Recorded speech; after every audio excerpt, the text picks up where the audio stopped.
Two bombshells hit us this week. Both Jurgen Klopp and Xavi are leaving their respective clubs at the end of the season. What does that mean for them? And more importantly, what does that mean for those two teams? We will cover all of this and more on today's episode. Grab your scarves. We start right now.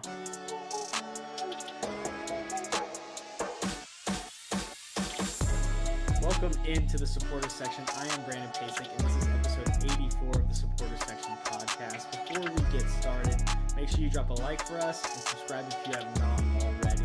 Steve, it's nice to see you. What jersey are you wearing tonight?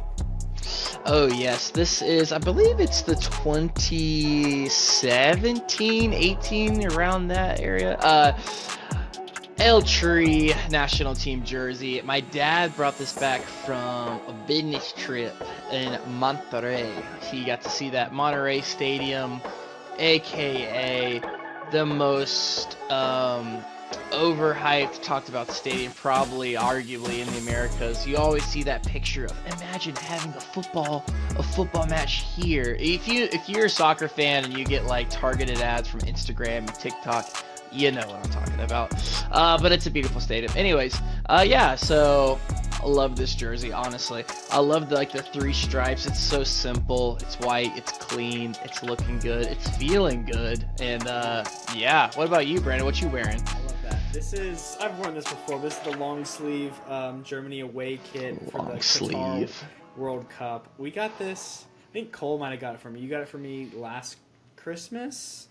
That sounds about right. I'm pretty sure that's when it was. Something like that. Time has been flying, but time has been flying for another person. You like that transition? Klopp is leaving Liverpool at the end of the season. So before we get into the details, what is your initial gut reaction when you woke up and saw this? Man, I'm sad. I won't go super analytical yet, but it's sad. I think Klopp is good for the game as a whole. I think he's very good for the Premier League. I think the Premier League will miss Klopp a lot. A character. I'm tempted to say you love him or you hate him, but if you hate him, I mean, why? He's not that much of a polarizing guy. He complains a little bit, but a manager who manages with passion, tons of passion, and has the results to back it up. So you love to see it. You're sad to watch him go. What I found in the news, I think we all texted. We were like, "What? Like, this is crazy." So shocked, sad, and I'm gonna miss him. And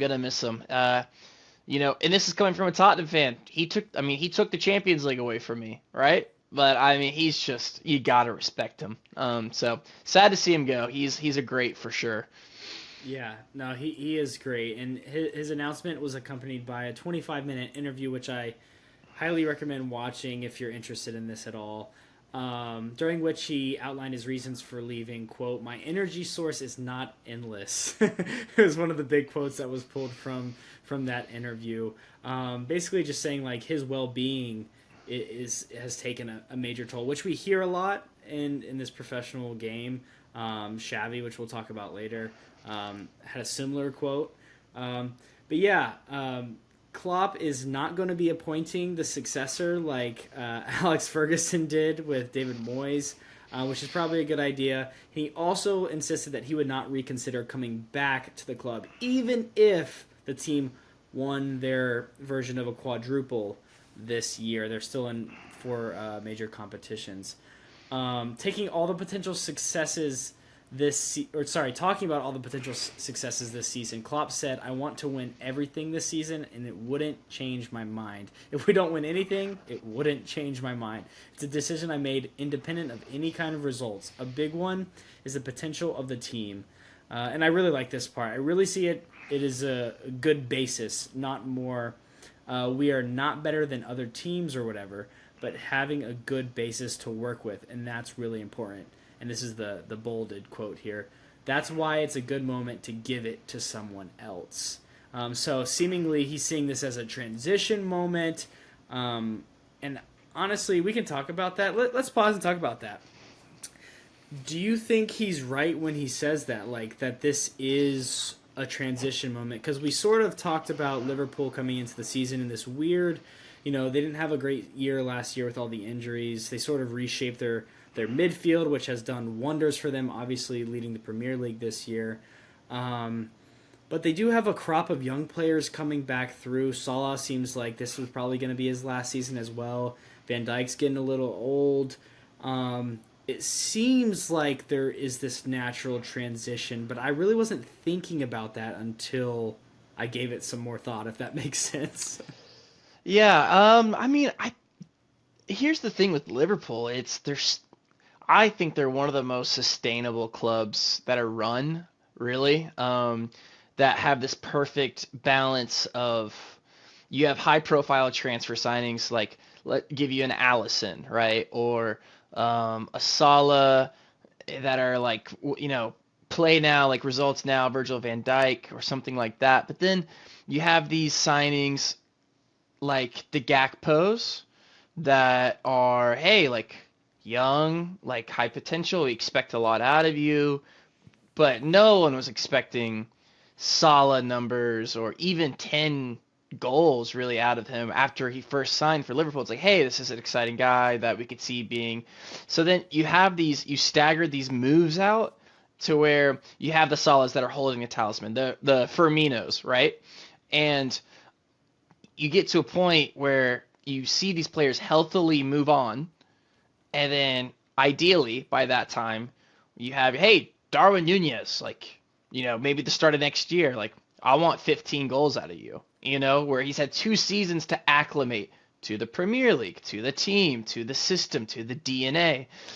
And so that's the part of handing it off to somebody else and a time of transition. I think you think time of transition, you think of Harry Kane, Eric Dyer, Ben Davies, Hugo Lloris leaving. Like, that's transition. That's Tottenham in transition, in my opinion. But you think of transition, I think that to use that word for Liverpool, I think it's just seamless. It almost always in this ebbing and flowing of good football.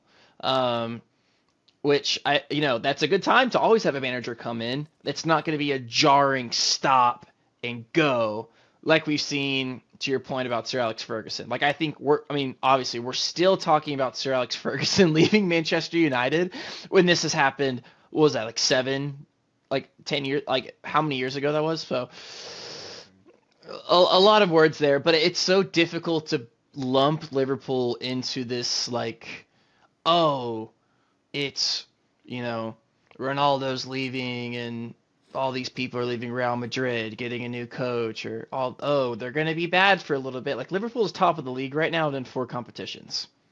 Yeah. One thing I'll mention with Liverpool, they are like one of the last like clubs where the club is bigger than the players.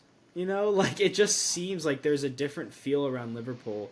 So I think that also helps settle the team maybe, and also helps the next person come in and succeed Klopp. I think that's.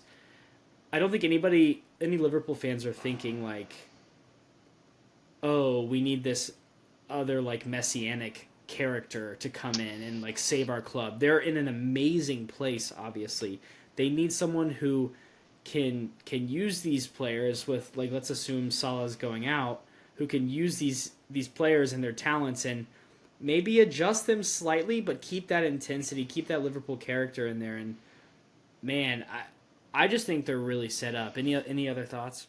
Yeah, I mean, talking about Salah leaving, it's like that's the one player, maybe like Salah and Thiago, right? Mm-hmm. I mean, James Milner just left, and he was there for forever, and we weren't talking about this, and I don't know, yeah, like Salah leaving, but then you have Jota, Nunez, and Gakpo, and maybe you go sign another forward for like 50 million. And they have Diaz. Yeah, yes, Diaz. Luis Diaz. It's like, yeah, I'm not worried about Liverpool.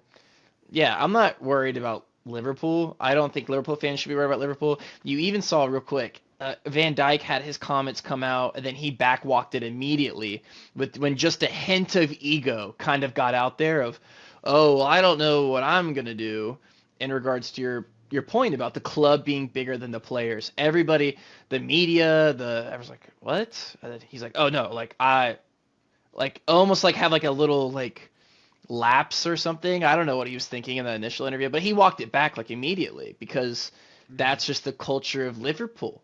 That's just the culture. It's different than Manchester City. It's different. Yeah, they've won a lot, but anyways. But Manchester City, United, Chelsea, like it is the club. It is, yeah, it's bigger. It's bigger than a player. Yeah. So yeah, Yeah. Speaking more to the club, Klopp also rejected a claim by the former Liverpool defender Jose Enrique that financial frustrations with FSG, which is the Fenway Sports Group, part of the ownership group, played a part in his shock decision.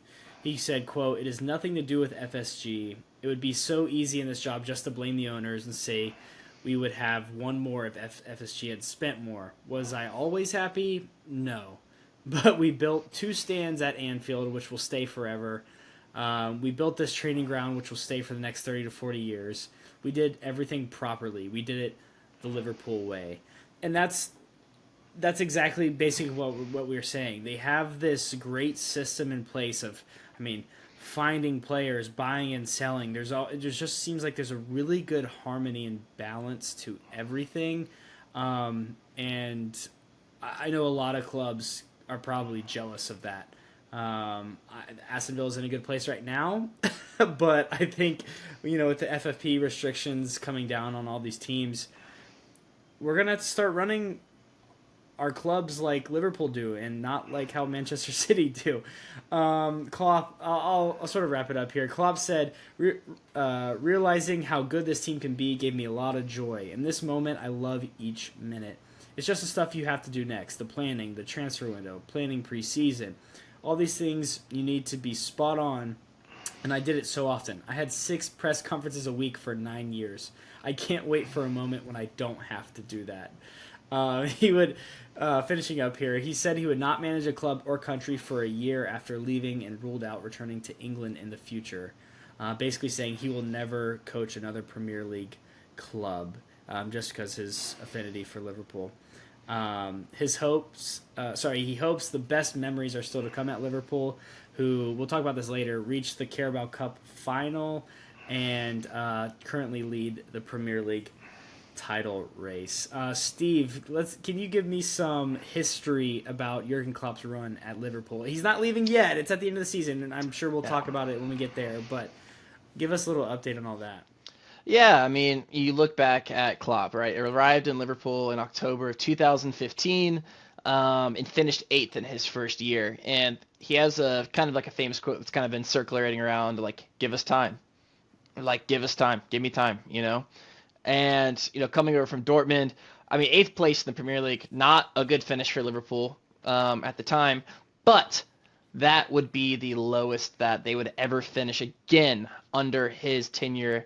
Well, I guess season's still going on, but it doesn't look like they're going to finish eighth so far as Liverpool. But yeah, his accolades include many things over these past 9 years. The Premier League champions, obviously, the 2019-2020 season, which it was to be their first league title in 30 years. No more slip, no more second seat to Manchester United. So that was huge, obviously, for them.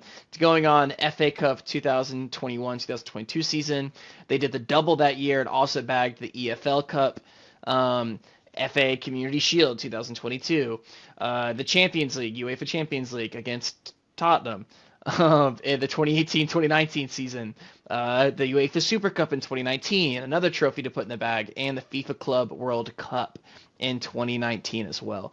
I mean, that's 7 trophies in 9 seasons.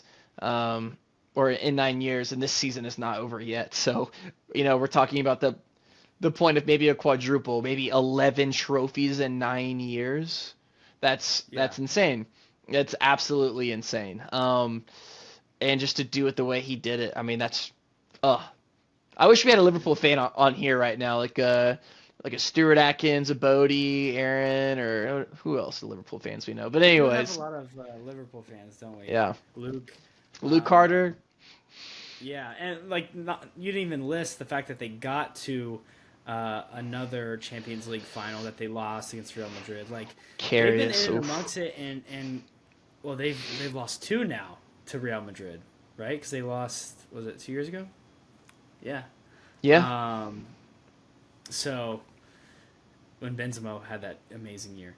Anywho, like they've been in around the top of the game like for a while now, and it's really due to him and his staff. Um, Obviously, it's easy to see all of Klopp's accomplishments like you just laid out, but how much more impressive um, is it that he's done all of this during this Manchester City reign, if you will? Because I yeah, mean, it's hard to. You're gonna be like, well, they've only won the Premier League once in his time. It's like, yeah, but Manchester City, right? That's just the argument. yeah. I mean, Manchester United fans are about to sound off in the chat, right? It's like, hey, what about the United reign? It's very similar, right? Manchester City has won 15 trophies in the past, I think, like 10 years. Um, if not more, honestly. But it's crazy the amount of money that Manchester City has spent on the club since being acquired uh, by the new Saudi ownership group. So it's to do that in the face of what they've been going up against has been phenomenal. Um, and it's like one of their biggest goals in the past 7 years was Divock Origi. It's like what as opposed to all of these Manchester City just like superhumans. We're not just like shitting on Manchester City, but the facts are the facts of they're under investigation for over 100 counts of financial breachings. I mean, that's just the reality. Mm-hmm. And you know, to do that, to have the success that Klopp has had against Manchester City, and I love Pep Guardiola as well. To not even talk about the entity of Manchester City, but also the coach of Pep Guardiola, like two of the best coaches in the Premier League probably ever, Pep and Jurgen Klopp, just Yeah. have been going at it like titans. So incredibly impressive. Um, and yeah, he's sounded off a little bit here and there, Klopp that is, about the financial restrictions that Liverpool have to operate under and frustrations. Like he said it in the interview. He's like, I haven't loved it all, but it's just the reality of where we are. And so it's just impressive. It's impressive. Yeah, very impressive, and they're not facing 115 counts of of FFP or whatever it is. Who knows? We talked about that in the last episode, so go ahead and check that one out too. Um, Biggest question I've been seeing around this, and then we can move on to Xavi. Um, who is going to manage Liverpool next? I know I sort of mentioned it. It can't be this messianic character. It's not going to be another Klopp type. It's not going to be a Pep. It's because they're already in a great spot. So they need somebody that can just come in, not be like Klopp necessarily, but not stir things up too much to where the club sort of flips on its head. Is there anybody that you have in mind, Steve? I mean, everybody's saying Xabi Alonso from Leverkusen, right? Yeah. But the question there is like, is it too soon in his managerial career? Like Klopp went through relegation battles. Xavi hasn't really done that. I could tell you who it's not going to be. To your point, it's not going to be like the easiest things I know who it's not. It's not going to be a Zinedine Zidane, and it's not going to be like an Ancelotti. It's not going to be to your point Steven about these. Gerrard. Yeah, it's if Liverpool point Steven Gerrard, just a little print run. Like it's gonna be They terrible. would But burn Anfield. yeah, it would be terrible. But Steven Gerrard, I've seen so many jokes about like Liverpool execs like picking up the phone and like keep putting like Gerrard on the voicemail. I'm just calling like, no, it's not gonna be you. You can stay in Saudi Arabia. Um, but yeah, it's not gonna be a high profile coach. I don't know who it's gonna be. I mean, if you made me pick, I guess Xabi Alonso. I don't know. Um, it's not gonna be a Mourinho, who just got out of a job. Um, so yeah. it's I don't know. Maybe Ten Hag stayed at Ajax, but I mean his stock's going down. So I don't know. Yeah. I don't know who it's gonna be. I think props to Jurgen Klopp to give them time to kind of figure it out. They have a lot of time to figure it out, see candidates, interview, vet, all that kind of stuff. I like that he's not a part of that process as well. But yeah, it's I would not expect to see a Zidane, a Ancelotti, you know, a Xavi or anybody like that walking into Liverpool. No, I've seen Deserby even mentioned Yeah. that that high intensity style. I think would match in a way, but and he's also not like a super egotistical manager from what it seems like at least. Obviously, he coaches a Premier League team. He definitely has ego, but Hmm. not to the level of Klopp. Um, so that could be really fun, but is that it's a risk. Obviously, a time of transition, we're calling it transition, is a risk. So whoever you appoint, you obviously want to get it right. Liverpool have gotten a lot of things right over the last couple of years. So I mean, I think of shoot, would Tuchel want to come back and give it a shot? I was gonna say, yeah, Um, Potter still is his Potter's out there stock somewhere. still all the way down. Like it's only a matter of time till Pochettino gets fired. Yeah. Do they reach out to Eddie Howe? I mean, that'd be interesting. Like, but would he want to move on from Newcastle? Probably not.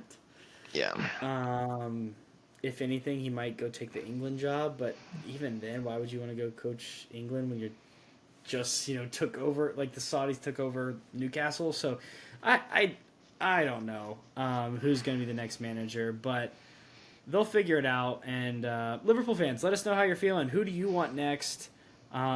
What are your favorite memories of Klopp? Any favorite quotes? He's also a quoted manager. We talked about Mourinho last week. Klopp has a lot of really good quotes out there.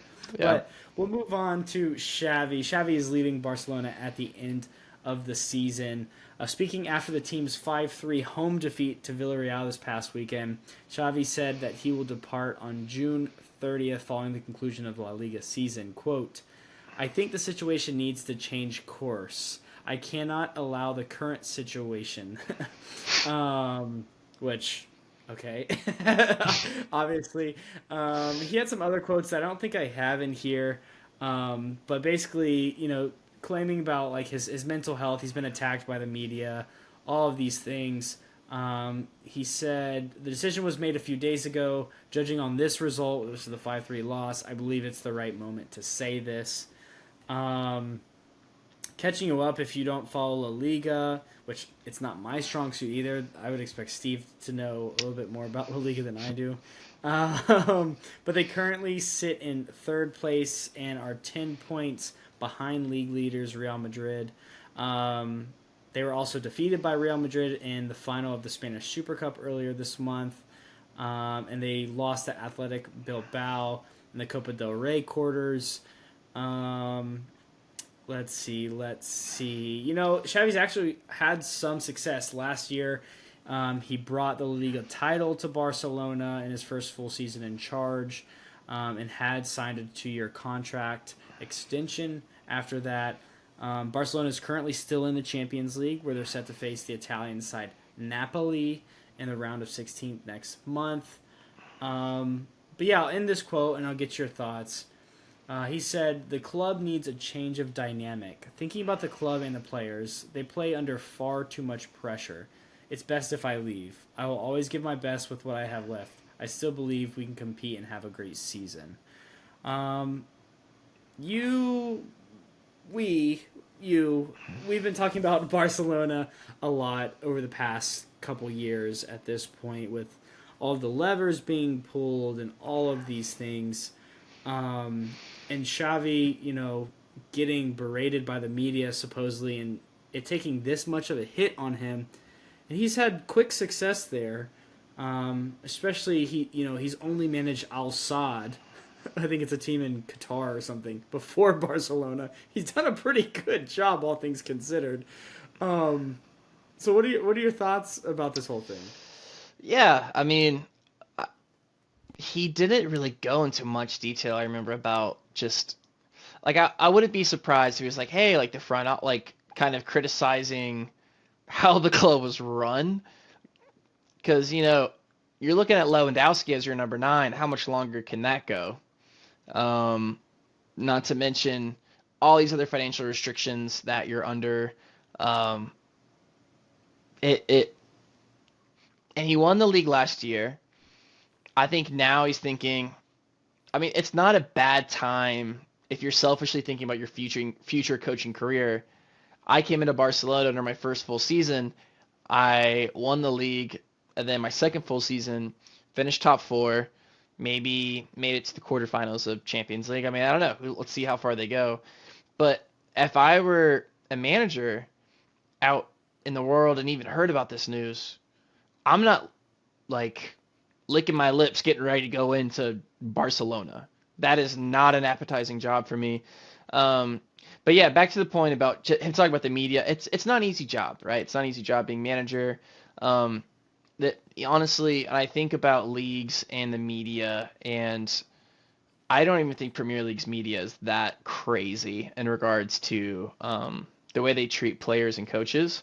I think La Liga is crazy. I think the French league is crazy.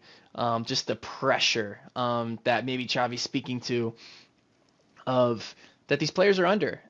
It's like, oh, you're Barcelona, like you need to be the best of the best. It's like, listen, we are not. I think there's a lot of also realizing what's in front of you. Barcelona is not royalty right now in European football, and if you want to put a La Liga title over there to mask it, that's up to you. That's credit to winning the league last year.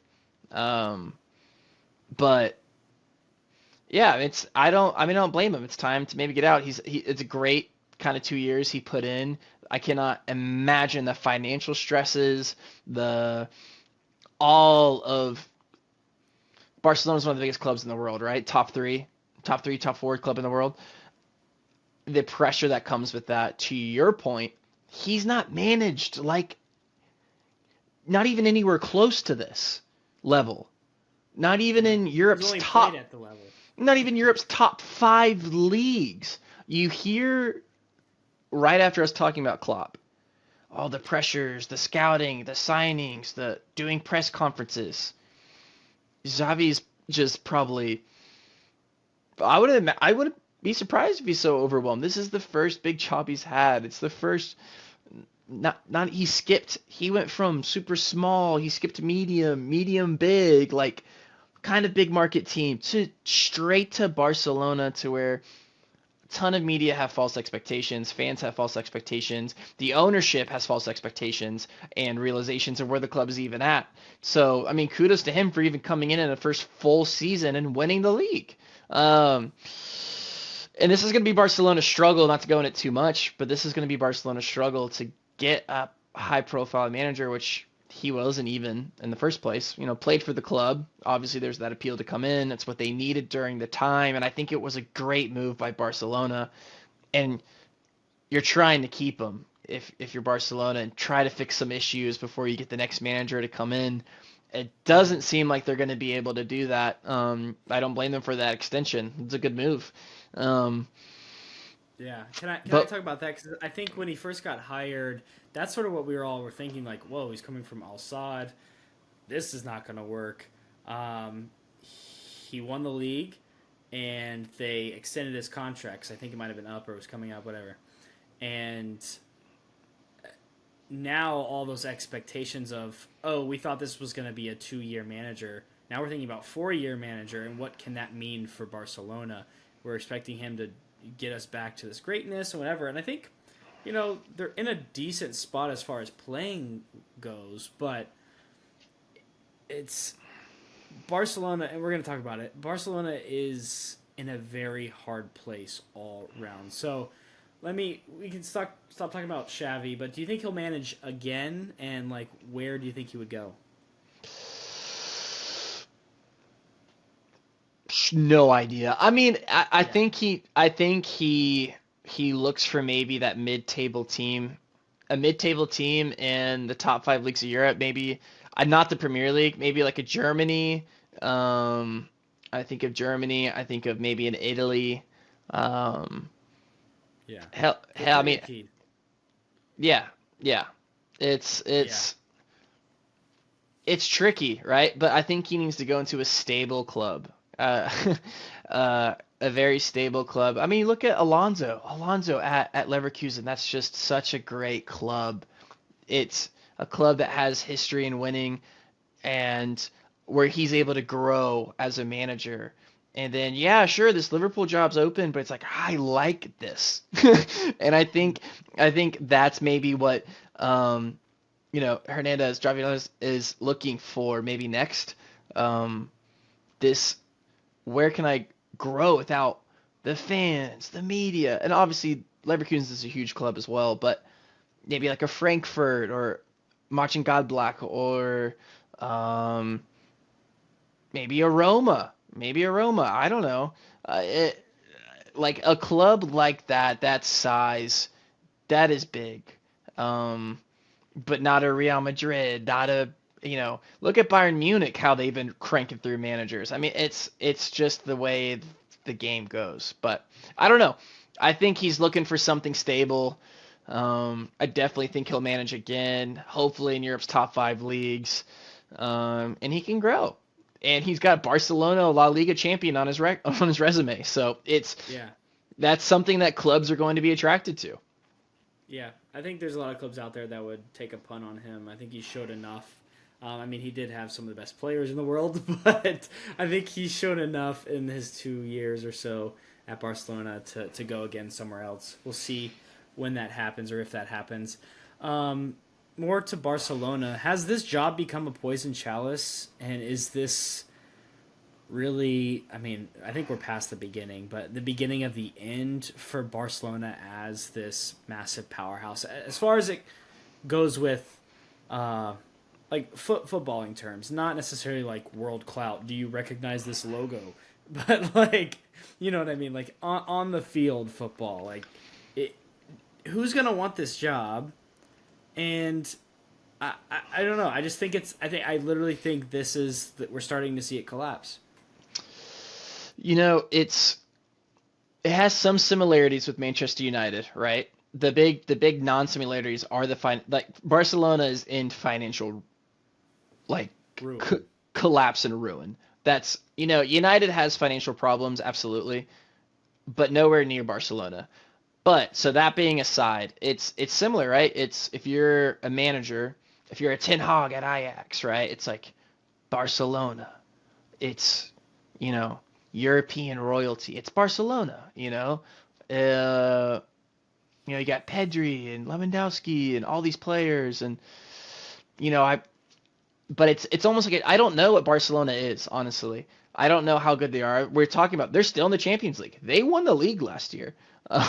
And they're in the Champions League spot right now. Like they play against some great teams, obviously Real Madrid, Atletico. Girona's randomly in first place right now in La Liga. But anyways, it's they're gonna have people always to fill that spot. But it's like Graham Potter, suit up, Tuchel, suit up. Uh, you know, like I don't know if you're gonna be getting the best of the best, like Luis Enrique. Like yeah, sure, come on after you get fired from PSG or something. It's who's gonna come in to Barcelona and you know get you look at Real Madrid winning with Ancelotti and they move on and allegedly and you see Bayern Munich. Bayern Munich churns through managers and but they win. And so in European I don't know. I'm rambling right now. I'm sorry. I'm not really giving You good are. analysis, but I don't know who's going to manage next, but it is a poison chalice at first. That's Well, gut reaction. let me give you more of a thought process here. So Arteta was linked with the job this week, right? And in any other era of football, the Arsenal manager would heavily consider going to Barcelona. It'd probably be a step up, and they'd most likely go. That is so far from the truth as of 2024 right now. Arteta will not go to Barcelona. It is not a step up from Arsenal. like, like, so just that's just some context to this current situation. Barcelona cannot go, and you were mentioning this. Barcelona cannot go and get whoever they want. They can't go find a Spanish guy or a guy from whatever. Like, I, who is going to coach them? Messi? Like, are they gonna say Messi cancel your contract and come back and coach? Because like at this point, one financially, can they attract a big manager? I don't know. What are they going to be able to offer them? Because managers like control nowadays. Xavi was a perfect manager for that. I don't need control. You just throw whatever players at me, and I'll do my best because I have no experience at this. A Tuchel is going to demand transfer money and a big wage with all of his staff and all that. Potter probably not, but they're not going to go for an Englishman. I don't think like that. That does not seem Barcelona. Um, could they convince Pep to come back? Maybe I don't say never after say never, but you never go back to your previous job. They say in football terms. maybe after City get relegated, but yeah, I don't. Maybe. Maybe that's honestly though. Maybe that's coming, and that could happen. But you see what I'm saying? Like, who is gonna want to take that? Unai Emery's not gonna take that. Maybe like I a don't know. That's a step up from Nagelsmann. maybe.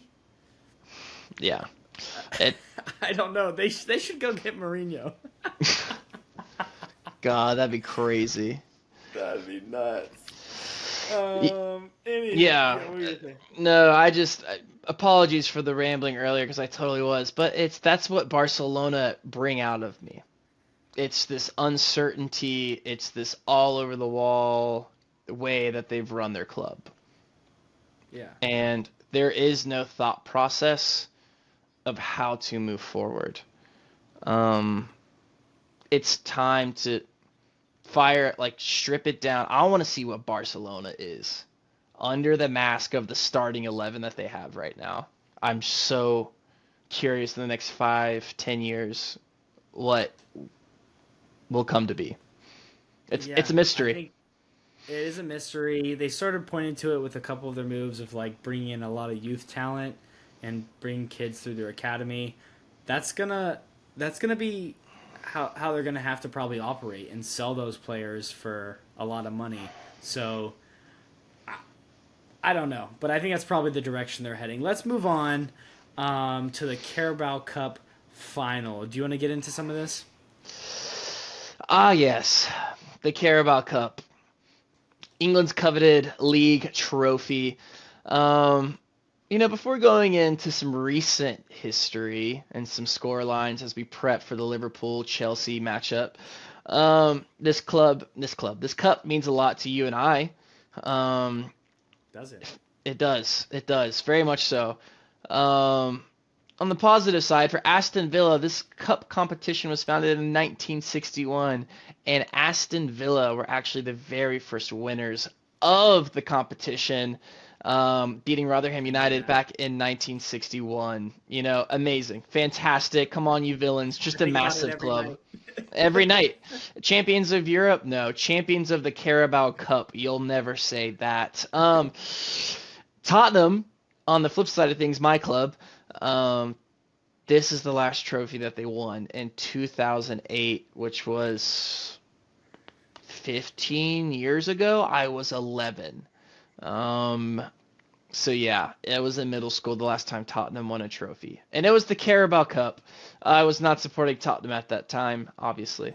But, it's a really fun competition. It's a fun competition, and I'm going to hand it off to you to get into the more recent times. But it's a fun competition. We both agree it's not the pedigree of the FA Cup, which used to be the biggest trophy in Europe, arguably. It's not the FA Cup, but it matters. It has the history back into the 60s, like we talked about. You want to win it. It does mean something. It's a trophy that you can get in the bag. A lot of history. So, and it's been dominated by one club recently, if you want to kind of get into the most recent results in the past few years. Yeah, the most recent results. Let's get into it. Well, Ten Hag's not having a great go at it this year, but last year they won a trophy in this final, beating Newcastle 2-0. The year before that, it was the same matchup: Liverpool versus Chelsea. It was in penalties, but Liverpool did go on to win. Manchester City beat Tottenham. That's the famous final where Jose Mourinho was fired like 2 days before it. And Ryan Mason had to manage that game. Only 1-0 though. That's pretty decent, but still, that was Tottenham's last chance at a trophy until this year. Until this year. Um, still holding out for them. Don't do that to me. 2020, in 2020, it was Manchester City versus guess who? Aston Villa. Yes, Ali Samata scored a header in that game. Who's Ali Samata? You don't know. You don't need to know. But Manchester City won 2-1 in that game. I sort of forgot about that. That was crazy. 2019, Manchester City also won on penalties. 2018, Manchester City won 3-0 against Arsenal. So, like you're saying, Manchester City sort of owned this competition recently, but it hasn't been in it the past 2, now 3 years. In the final, that is. So here we go. On February 25th, another Chelsea-Liverpool final. Like we mentioned, they played this game in 2022 where Liverpool beat Chelsea 0-0 regular time, extra time, whatever. Went into penalties. Liverpool won 11-10 in the penalty shootout, so pretty dramatic. They also, that same season, went on to face each other in the FA Cup final, where Liverpool also, again, won on penalties, but it was 6-5 this time. The last 5 Premier League games between these two, they've all ended in draws. And then you add those two FA Cup final and the EFL Cup final on there. That's how much, Steve? 7? That's crazy. Quick math. So a lot of draws between these two clubs, funny enough, in recent years. We mentioned this, but at this point, Klopp and this Liverpool squad are competing for a quadruple. This would be the first trophy in that line. But Chelsea, known for their silverware, that's sort of what they hunt. They're trophy club. This is a great opportunity to do that. They've been playing a little bit better recently. Poch's first season, there's a lot of storylines going on, I guess, is what I'm trying to say. So you, as the football romantic, what are you looking at going into this final? Yeah, I mean, it's a great final. These teams have been going at it a lot, even in this competition of recent years. And like you said, a ton of parity. If you're a neutral, that's just what you want. You want, who could it be? Liverpool's had the better of Chelsea when push has come to shove. Yeah, I mean, Chelsea, albeit their insanity of how that club is run, I'm not going to get into that. I mean, it's still Chelsea, massive club in London. At the time of recording the podcast today, Liverpool did play Chelsea today and beat them 4-1.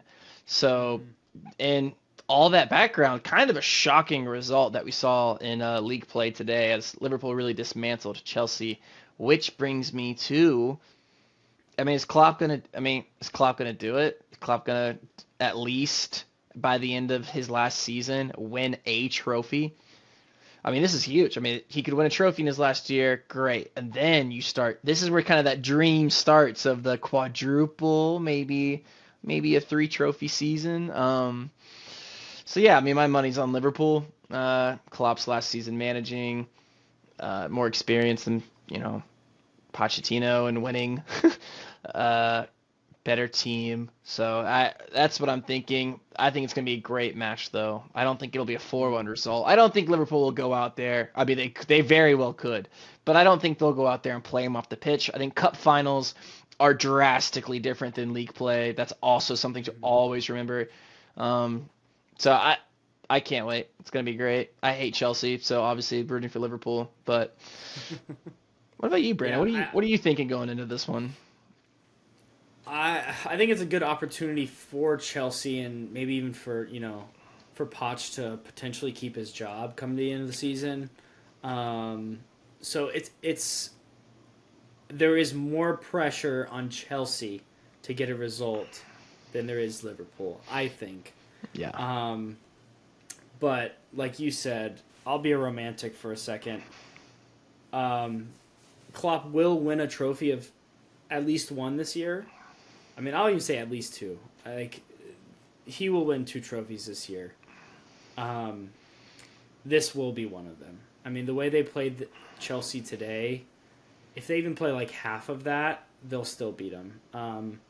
This will not be a 0-0 draw No. come the end of regular time. I will also promise you that. So if there's any betting lines you want to put money on, that is one of them. Um, Liverpool will score goals.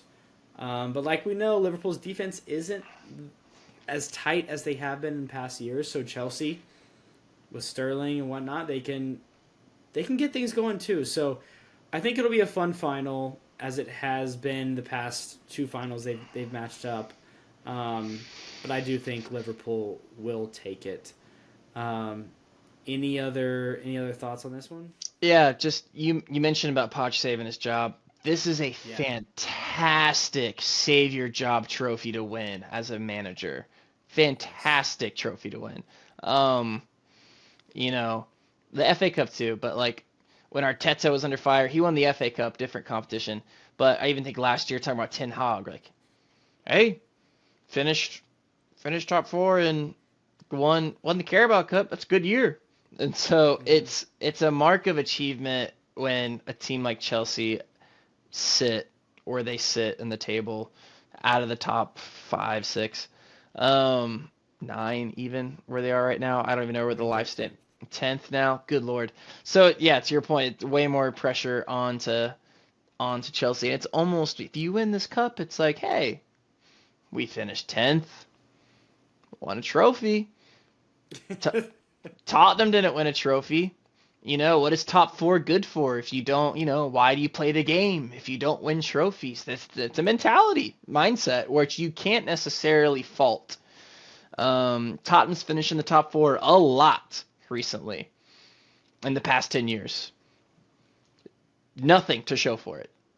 No silverware in the cabinet.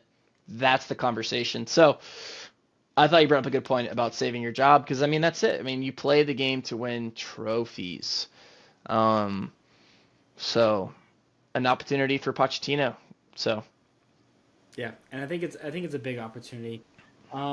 Let's move on to match week 23 in the Premier League, Steve. Speaking of Chelsea and Poch, they play Wolves at home.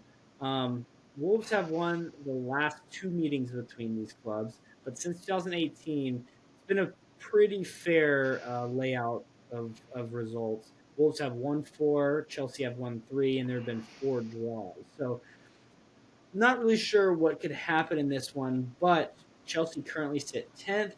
Wolves are in 11th. The two teams are really close. Chelsea should be higher. Wolves are surprisingly in 11th and like safe from relegation, which everybody thought they would be in this year. Um, it's going to be a fun one, isn't it? That's sort of why I chose this one because there's a lot of unknowns going into this game, especially with Chelsea getting wiped by Liverpool today.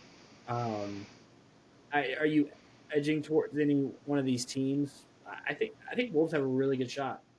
yeah, yeah. I mean, if you're Wolves, it's perfect, right? You see Chelsea get wiped by Liverpool. You're safe. You're not worrying about bunkering in, counter-attacking tactics to steal points here and there, right? Just go play your game. I believe you said the game was at home as well. Uh, yeah, it's a game Chelsea doesn't want to go into. I'll tell you that much. Wolves are playing really good football this year, actually, and they have the old Bournemouth coach, correct? It's trying to remember his name. Anyways, um, but yeah, no, they're playing really good football right now. Seem to really have a style about them. Kind of one of those bogey teams, and yeah, I would not be surprised if at least getting a point from Chelsea. I mean, it's just they're not scary anymore, Chelsea, that is. And so, yeah, look for Wolves. We're gonna get to the segment at the end about betting. But hey, if you got some extra cash in your pocket, not a bad idea to put it on Wolverhampton in this matchup. Yeah, I'm trying to. Gary O'Neill, that's the current That's Wolves what it is. manager. It was That Bournemouth, should be his right? name. Yeah. And they Yeah. fired him for Areola and whatever. So, doing really well at Wolves this year, and they've been VAR has killed them. So, anywho, Manchester United versus West Ham. West Ham has won the last two meetings between these two clubs, but Man United won the two before that. West Ham is sixth on 35 points. Man United is ninth on 32 points. Um, I think this is another toss up, to be completely honest with you, Steve. What are your thoughts? Yeah, it is a toss up. It's gonna be a good game. I think this is another game where you'll see goals, for sure. I think. Yeah, I think. Uh, That was convincing. right. No, I think West Ham will go out and score some goals in here. They've been pretty active in general on the transfers this summer and January a little bit. Yeah, David Moyes got this team going. You know, they're sixth right now in the Premier League, and so get me that statement win. They played. This is their second matchup with Manchester United this season, correct? I'm trying to remember. Yes. Yeah, Yeah, pretty sure. yeah. And so, yeah, I mean, West Ham spending a lot of money, a lot of things to prove. Again, catching a team like Manchester United, it's all the drama going on with Rashford right now. In the club with Manchester United. I mean, you're just looking for your ends to capitalize on, and I think they might find some ground here. I kind of fancy actually West Ham United Yeah.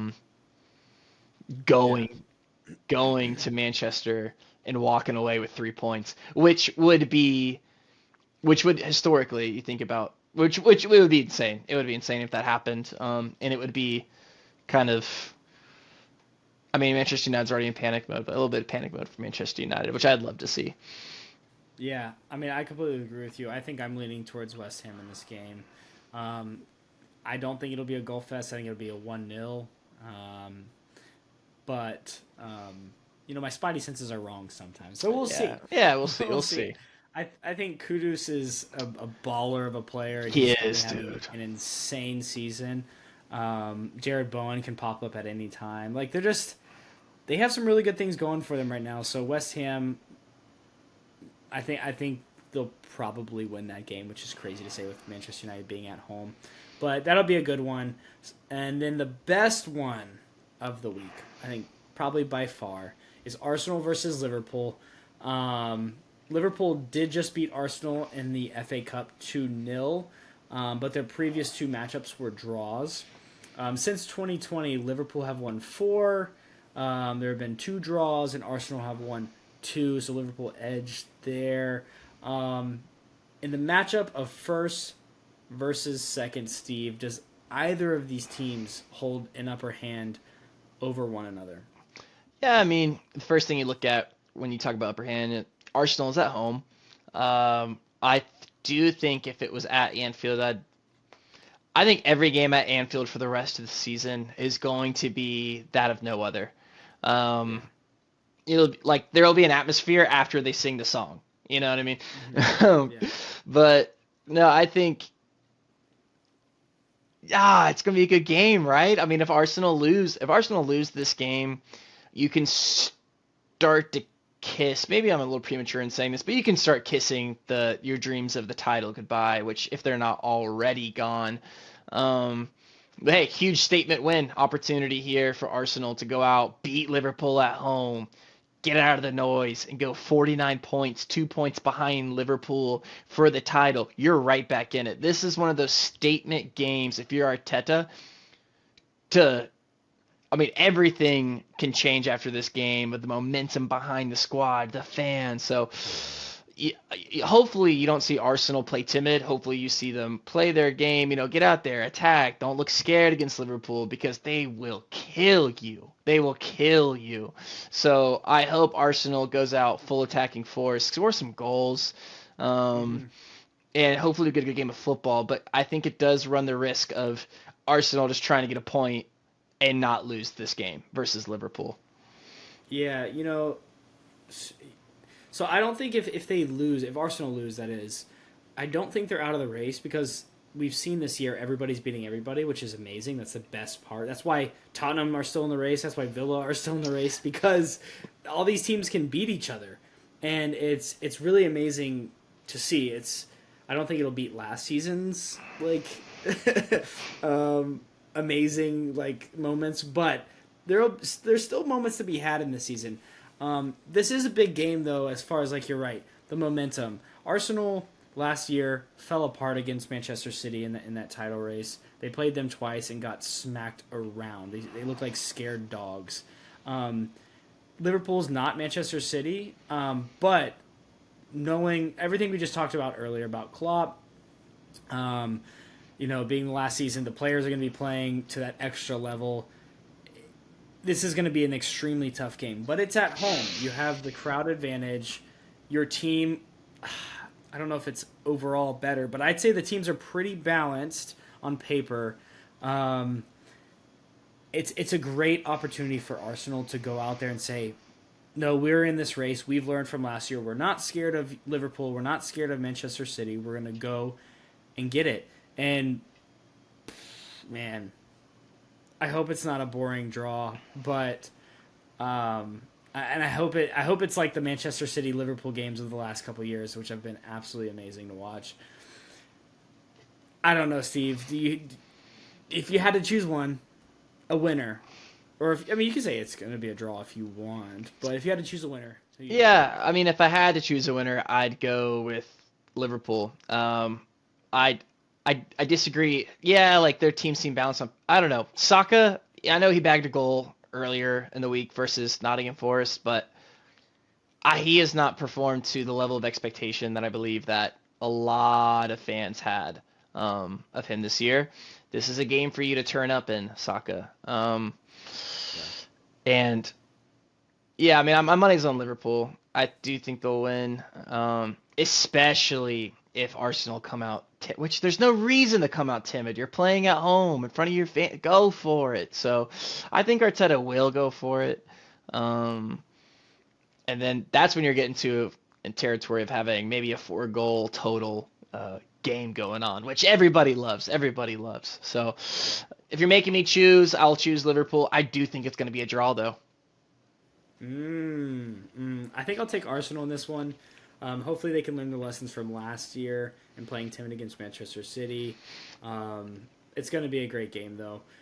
That brings us to the end of the podcast, but our last thing we want to do is called You Betcha, and this goes without saying. We are amateur bettors. This is in no way betting advice, so don't get mad at us in the comments when our bets miss. But they rarely miss, right, Steve? Yeah, we're totally net positive since we've done this. Very, very net positive. Steve, what's your lock for the week? Yeah, my lock for the week. Talking about that West Ham Magic against Manchester United, but I'm not going for the West Ham win at Old Trafford. I'm actually going for the draw. It's plus 300. I think the win was plus 340, which I was tempted about. It's more so I don't think Manchester United can beat West Ham at home. I don't think they will win. So I'm going for the draw. I'm going for the draw for the Hammers. Shout out Jenna Powers to snag a point versus Manchester United. Yeah, come on, you Irons. Jenna is my roommate's wife, and she just started following a Premier League team, and that's West Ham. So that we're very excited to have her on board. Very excited. It's been great. She's been getting all into it, so that makes me so happy, to be honest. My lock for this week is Fulham win away at Burnley. It's at plus 145, which is, I think, a little crazy. That is crazy. But, it's Turf Moor. You never, ever know.